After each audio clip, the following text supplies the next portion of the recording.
Good morning children. మనము దానశీలం పాఠము 2 భాగాలు చెప్పుకున్నాము. ఈరోజు మనం దానశీలం పాఠంలోని ప్రశ్నలు మరియు జవాబులు తెలుసుకుందాం. వ్యక్తీకరణ సృజనాత్మకతలో మొదటి ప్రశ్న చూడండి. ఈ కుబ్జుండు అలతింబోడు అని శుక్రాచార్యుడు చెప్పడంలో అతని ఉద్దేశం ఏమై ఉంటుంది? దానితో మీరు ఏకీభవిస్తారా? జవాబు: వచ్చిన పొట్టివాడైన వామనుడు తాను అడిగిన ఆ కొద్దిపాటి 3 అడుగుల నేలతో పోడని, అతడు ఆ 3 అడుగుల పేరుతో 3 లోకాలను కొలుస్తాడని, బ్రహ్మాండమంతా నిండిపోతాడని, బలిచక్రవర్తి రాజ్యాన్ని మొత్తం స్వాధీనం చేసుకుంటాడని శుక్రాచార్యుడు చెప్పిన మాటల్లోని సారాంశం.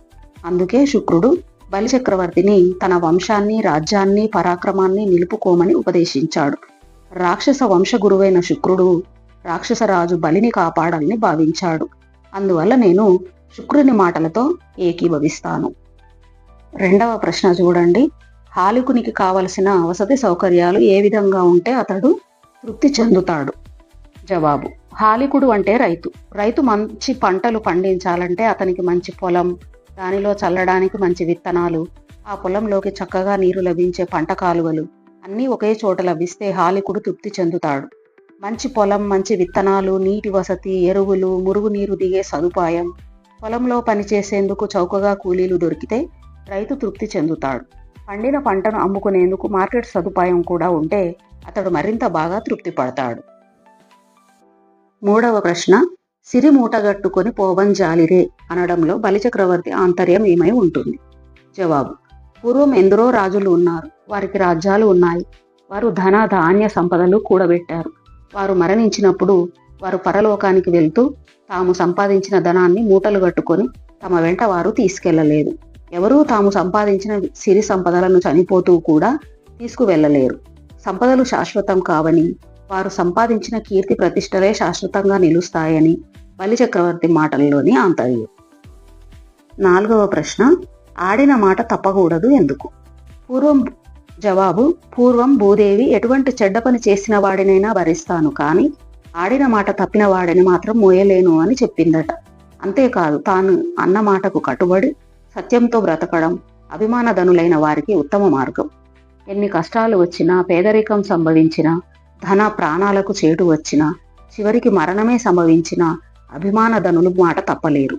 ఇచ్చిన మాట తప్పడం కన్నా మహాపాపం లేదు. సత్యవాక్యం వల్ల పుణ్యం వస్తుంది. సత్యం మాట్లాడే వారికి స్వర్గాది పుణ్యలోకాలు సంభవిస్తాయి. కాబట్టి ఆడిన మాట తప్పకూడదు. పాఠ్యభాగ సారాంశం. శుక్రాచార్యుడు బలిచక్రవర్తితో, ఓ రాజా, నీ వంశాన్ని, రాజ్యాన్ని, తేజస్సును నిలుపుకో. ఈ వామనుడు విష్ణువు. ఇతడు 3 అడుగులతో 3 లోకాలను కొలిచి త్రివిక్రమ రూపం ధరిస్తాడు. బ్రహ్మాండం అంతా నిండిపోతాడు. కాబట్టి ఈ దానం చెయ్యవద్దు. ఈ వామనుడిని పంపించి వెయ్యి అని చెప్పాడు. గురువుగారి మాటలు విన్న బలిచక్రవర్తి గురువుగారితో, ఓ మహాత్మా, మీరు చెప్పింది నిజం. ఇదే గృహస్థ ధర్మం. ఏది అడిగినా ఇస్తానని చెప్పి ఇప్పుడు ధనంపై దురాశతో లేదని చెప్పి పంపలేను. ఇచ్చిన మాట తప్పటం కన్నా పాపం లేదు. దాతకు తగినంత ధనం, మంచి ప్రతిగ్రహీత దొరకడం అదృష్టం. ఆచార్య, పూర్వం రాజులున్నారు. వారికి రాజ్యాలు ఉన్నాయి. వారు గర్వపడ్డారు. వారెవ్వరూ సిరి సంపదలను మూటగట్టుకొని పోలేరు. ప్రపంచంలో వారి పేర్లు కూడా నేడు మిగులలేదు. శిబి చక్రవర్తి వంటి దాతలను నేటికీ ప్రపంచం మరువలేదు. ఎన్ని పుణ్యకార్యాలు చేసినా విష్ణుమూర్తి దర్శనం అసాధ్యం. అటువంటి గొప్పవాడు వామనుడిగా మారి యాచిస్తే నా వంటి వాడు తప్పక ఇవ్వాలి. నరకం వచ్చినా, బంధనం ప్రాప్తించినా, రాజ్యం పోయినా, మరణం సంభవించినా, నా వంశం నశించినా సరే నేను ఆడిన మాట తప్పను. వచ్చిన వామనుడు త్రిమూర్తులలో ఎవరైనా సరే నా నాలుక వెనుదిరగదు అని బలిచక్రవర్తి శుక్రునితో చెప్పాడు. ఇంతలో బలి భార్య వింధ్యావళి బంగారు కలశంతో నీరు తెచ్చింది. బలి వామనుడి 2 పాదాలు కడిగి ఆ నీటిని తన శిరస్సున చల్లుకున్నాడు. బలి వామనుడిని పూజించి పరబ్రహ్మ ప్రీతిగా అతడికి 3 అడుగుల నేలను దానం చేశాడు. అప్పుడు పంచభూతాలు, 10 దిశలు. దానశీలం పాఠం ఆధారంగా బలిచక్రవర్తి స్వభావాన్ని వివరించండి. ఇది చాలా ఇంపార్టెంట్ ఆన్సర్. మీకు ఫార్మేటివ్, సమ్మేటివ్, ఫైనల్ ఎగ్జామ్స్లో కూడా ఇది చాలా ఇంపార్టెంట్. ఇది పాయింట్ వైజ్గా ఉంటుంది. చక్కగా అలాగే నేర్చుకోండి. జవాబు: దానశీలం పాఠం ఆధారంగా బలిచక్రవర్తి గుణగణాలు లేదా స్వభావం. గురువు శుక్రాచార్యుడు దానం వద్దని చెప్పినా బలి దానానికి సిద్ధపడటం అతని దాన గుణాన్ని తెలియజేస్తుంది. వామనునికి ఇచ్చే దానం వలన బలి మరణిస్తాడని గురువు శుక్రాచార్యుడు చెప్పాడు. కానీ బలిచక్రవర్తి కీర్తి కోసం అంతటి త్యాగానికి సిద్ధపడ్డాడు.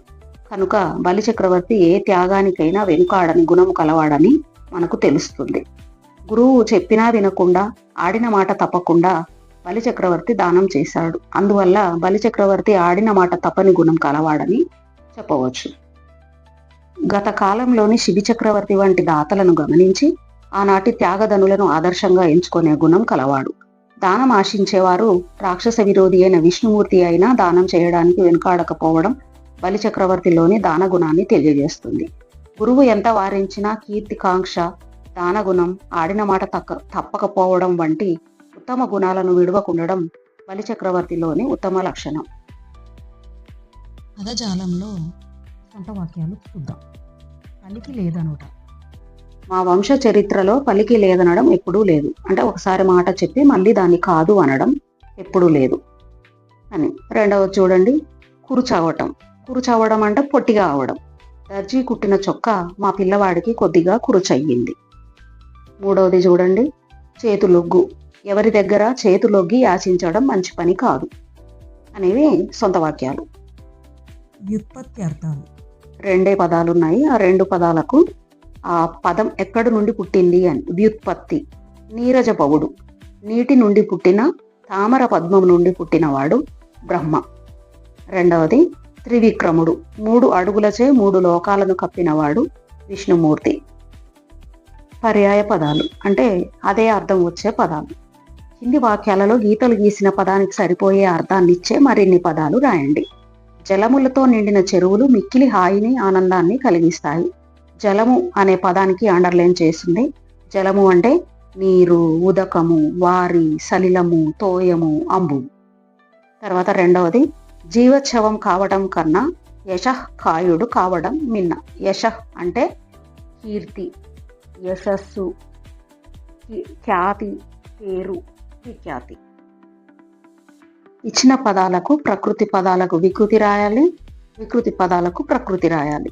అలా సిరి వికృతి, శ్రీ ప్రకృతి, విష్ణువు ప్రకృతి, వెన్నుడు వికృతి, ధర్మము ప్రకృతి, దమ్మము వికృతి, బ్రహ్మ ప్రకృతి, బొమ్మ వికృతి. నానార్థాలు. ఒక పదానికి వేరువేరు అర్థాలు రావడం నానార్థాలు అంటారు. కులము, వంశము, ఇల్లు, శరీరము, దేశము, జాతి. రెండవది క్షేత్రము, భార్య, భూమి, వరిమడి, శరీరము, పుణ్యస్థలము. మూడవది హరి, విష్ణువు, కోతి, ఇంద్రుడు, సూర్యుడు, సింహము, పాము. నాలుగవది చిత్రము, అద్భుత రసం, ఆశ్చర్యం, చిత్తరువు అంటే బొమ్మ. వ్యాకరణ అంశాలు మనం తర్వాతి వీడియోలో తెలుసుకుందాము. ఈ ఛానల్ని చూస్తూ ఉండండి. Thank you for watching.